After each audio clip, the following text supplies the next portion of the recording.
Caseus. Jedi Redeemed. Chapter 11. Upon arriving back on Yavin, Caseus helped Guidome and the others unload what they had plundered. Caseus. Nice work out there. Caseus looked at Guidome and nodded. Does this mean I get my lightsaber back? Maybe. Speak to me after the briefing.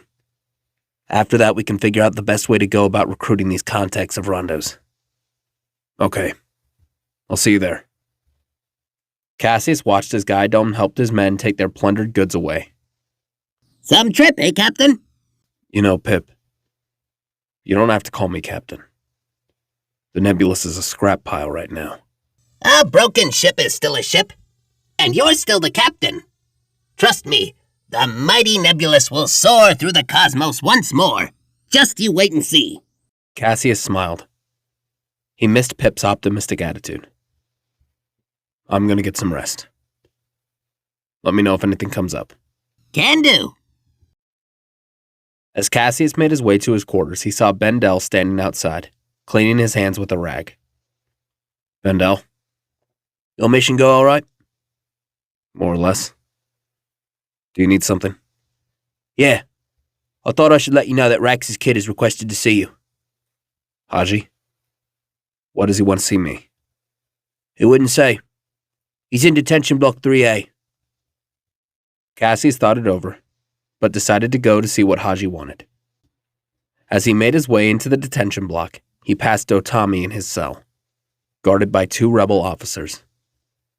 The 2 locked eyes as Caseus glared at the captive Gran, before continuing on his way until he reached Haji's cell. No guards around his cell. He supposed that meant Haji wasn't as much of a threat. Haji looked up, strands of dark green hair hanging in front of his face. You wanted to see me? You should be in the cell. Not me. What makes you say that? You know why. You murdered my father. You and Liara. Caseus stared at Haji with an unwavering, cold expression. Before I tell you what I'm about to tell you, I think you should know. If I had had my way on Dandaren, you wouldn't be here right now. What? You would have killed me? Huh? You would have murdered me too, Jedi? Yes. Haji was slightly taken aback by Caseus' blunt honesty. Yes. I would have killed you. And Otami. And the rest of you. You ought to be thanking Bendel Tyron and Colonel Haywickend. If it weren't for them, you'd be rotting away in that foundry.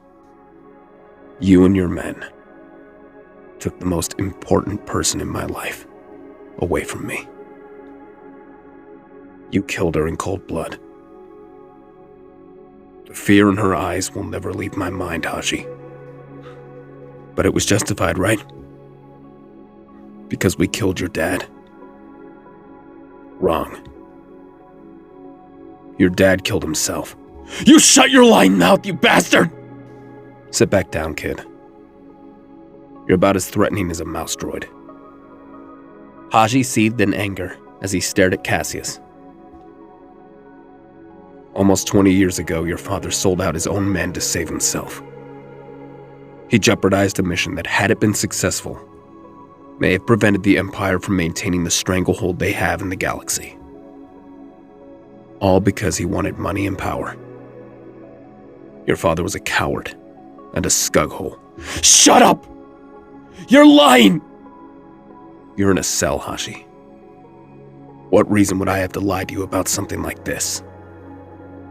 Your father got that position on Cloud City by selling his soul and giving in to his own greed. That's why I went to confront him. I had Liara get him alone so I could finish him off for everything he did. But I didn't. Because of Liara. She wanted your dad to live. Because she met you. She knew how much you looked up to him. But your dad tried to kill her. I stopped him. But he tripped over the balcony. I tried to help him, despite knowing he didn't deserve it. Then he slipped and fell to his death. Liara was innocent. Haji looked at Caseus in shock and anger. You're lying. You're telling lies. You killed her, Haji. You may not have done the deed yourself, but you were complicit in the act. Liara is dead because of you. An innocent girl who tried to save your father from me is dead. All because you wanted revenge on someone who wasn't responsible for your father's death. Unlike Liara, however, I wanted your father dead. It was what he deserved. Liara is the one who spared him. Haji looked down at the floor of his cell and slowly crumpled into a heap on the ground, wrapping his arms around his knees and sobbing. Caseus stared at the boy.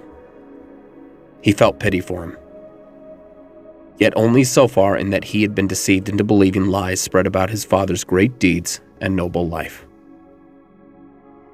Haji stopped sobbing and took deep breaths. My father, he loved me. Why would he? I don't doubt that your father loved you, Haji. I once knew a man I thought for years to be a heartless monster.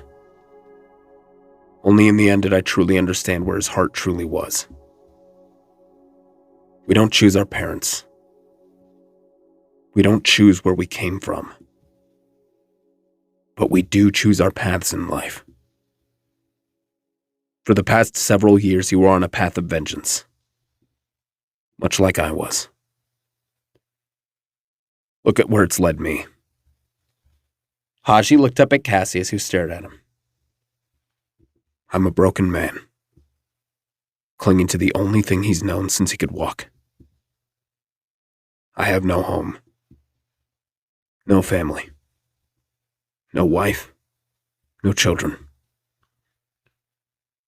When the day comes where I inevitably pass on, whether by the Empire's hand or the natural ways of the universe, no one outside of my group of companions will remember my story. I'm headed towards a path with one outcome. Now look at yourself. Think about what you want. Do you want that kind of life? Haji looked from Caseus down to the floor once again. The Jedi's words resonated with him, if only a little. It was enough, however, that Haji felt that pressing the matter would simply be a waste of time. Caseus took one more look at Haji before heading back to meet with Gaidom. When he found him, the rebellion colonel was logging their finds into a datapad. You got a minute? Yeah. What's going on? I spoke to Haji. What? He asked to see me. Kept going on about his father. What did you tell him? I told him the truth. We have another matter to discuss. My lightsaber. I'd like it back before we head out to meet with Rondo's contacts. Gaidom looked from Caseus to the datapad and sighed softly. Follow me. Caseus accompanied Gaidom through the temple and up a winding stone stairway until they reached his quarters. Stepping in, Caseus saw how well-furnished Gaidom's quarters were compared to his. Wow. I kinda got the raw deal when it comes to accommodations. Well, Sanja has an eye for decoration.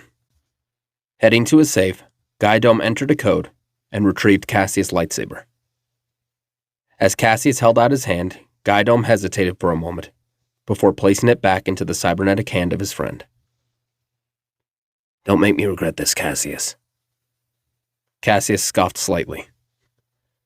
Why would I want to disappoint you? Gaidom looked at Caseus, who clipped his saber onto his belt. Caseus, I know you feel like a prisoner here. But we need your help. I know. and I promise to see this mission through. Just don't expect me to stick around after we've seen it through. Caseus, I want to know. Do you believe the rebellion is going to fall? Caseus looked at Gaidom with a look of exhaustion. I don't know, all right? Who knows? Maybe you guys have some minuscule chance at combating the Empire for a while. But you and I both know how far-reaching the hand of the Empire is. I don't want the rebellion to fall. I want to see the Empire brought down, but if the rebellion does fall, I don't want to be around when it does. With Liara gone, my priority is to survive. My days of fighting back died with Liara. Maybe you still have that fire inside you, Gaidom. That fire that's pushing you to do whatever you can to fight back. That's why they look up to you. That's why you're Colonel Haywickend. I'm just Caseus. Gaidom looked at Caseus and opened his mouth to speak before closing it, thinking of other words to say. I understand, Caseus. Despite everything we've been through, I know that I can't just force you to stay when this is over. Just promise me that if the time comes, when we need a Jedi like you. Caseus slowly put his hand on Gaidom's shoulder. I'll think it over. Gaidom returned the gesture before the two made their way to the briefing chamber, where they were soon joined by General Press, who stood in front of the holomap. After extensive research, we've determined these contacts of yours to be located on the planet Terrace. Gaidom raised his eyebrow. Great. An Imperial-controlled planet. Yes. However, a segregated one.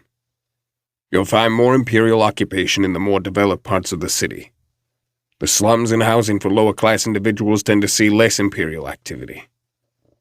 At least 3 of the contacts on Rondo's list are located in the Terrace slums.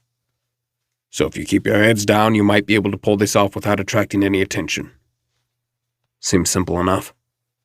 There is a problem, though. There always is. The slums of Terrace are controlled not just by the Empire, but also by a local crime syndicate known as Rota Fall. So we're getting involved with crime syndicates now? It should be noted, however, that most in Rota Fall have no love for the Empire either, and they have ties to many high-profile criminals throughout the Outer Rim. A sort of twisted honor system in a way. If you had someone who could vouch for you and your men, they may allow you passage. Caseus sighed. And how exactly do you expect us to find someone to vouch for us? I have an idea. You're really not gonna like it.